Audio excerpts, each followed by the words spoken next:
सिंह जी, उन्होंने अपना विजय जुलूस निकाला है।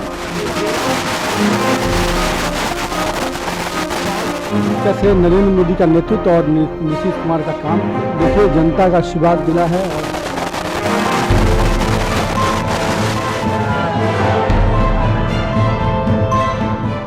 बिहार विधानसभा चुनाव के नतीजे बताते हैं कि एनडीए और महागठबंधन में 100 और 99 का ही अंतर रहा।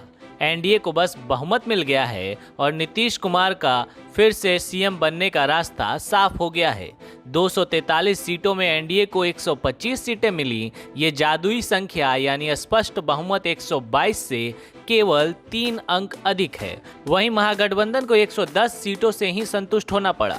चुनावी सर्वे के आंकड़े और चुनावी पंडितों की भविष्यवाणी सभी आरजेडी के नेतृत्व वाले महागठबंधन का पलड़ा झुका रहे थे, लेकिन जनता के मन को कोई था नहीं पाया। लोग भीड़ के वोट में तब्दील होने की बात कहते रहे, लेकिन बिहार में आरजेडी बड़े वोट प्रतिशत के बाद भी सीटें लाने में कामयाब नहीं हो पाई। महागठबंधन में भी आरजेडी का वोट प्रतिशत सबसे ज्यादा यानी 23.1% रहा, जबकि बीजेपी 19.46% और जदयू 15.38% वोट लेकर आई। इस मारामारी में भी आरजेडी 2015 की साख बरकरार रखते हुए कुल 75 सीटों के साथ सबसे बड़ी पार्टी बनी। हालांकि 2015 में उसे 80 सीटें आई थी और इस बार 5 सीटें कम मिली हैं। ये भी सच है कि मतगणना की शुरुआती रुझानों में एनडीए की तुलना में लगभग दोगुनी सीटों से बढ़त बनाने वाला महागठबंधन आगे अपनी रफ्तार बनाए नहीं रख सका और फिर फिसला तो लुढ़कता ही चला गया। बिहार विधानसभा चुनाव में आरजेडी ने 75 सीटों के साथ सबसे बड़ी पार्टी बने रहने का रुतबा बनाए रखा है।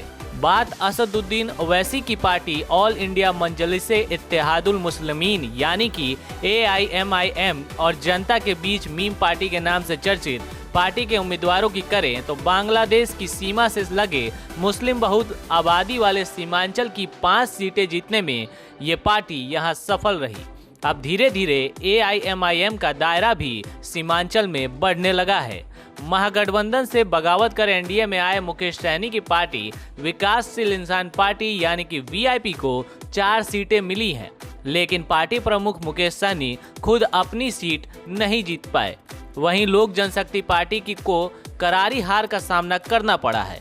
रामविलास पासवान के निधन के बाद तो राजनीतिक पंडितों को एलजेपी के पक्ष में सहानुभूति लहर दिखाई दे रही थी। हालांकि एलजेपी को मिली वोट सीट में नहीं तब्दील हो पाई। लोजपा ने अकेले ताल ठोकी, उसे 6% से भी कम मत मिले और केवल 1 सीट मिली, यानी हिंदुस्तानी अवाम मोर्चा से भी कम। इतना ही नहीं, बिहार के राजनीतिक इतिहास के नए पुराने पहलवान भी इस चुनाव में चित हो गए। पप्पू यादव के दल जन अधिकार पार्टी यानी जाप और पुष्पम प्रिया की प्लुरल्स का विधानसभा में खाता तक नहीं खुल सका। इन दोनों दलों के मुखिया भी अपनी सीट तक नहीं जीत पाए।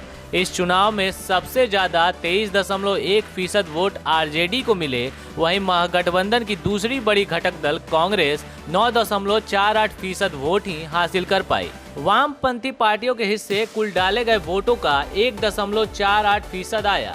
एनडीए में बीजेपी 19.46%, जदयू 15.38%, यानी इस बार जेडीयू के साथ चुनाव लड़ने वाली बीजेपी का वोट प्रतिशत घटा है, जबकि आरजेडी का बढ़ा है। बीजेपी, जदयू, हम और वीआईपी का साझा मत प्रतिशत 40% से कम है। महागठबंधन को करीब 37% वोट मिले हैं। इस चुनाव के नतीजे की 2015 के चुनावी नतीजों से तुलना करें, जदयू को 28, राजद को 5, कांग्रेस को 8 और एलजेपी को 1 सीट का नुकसान हुआ है, जबकि बीजेपी को पिछले चुनाव की तुलना में 21 सीटें ज्यादा हासिल हुई हैं।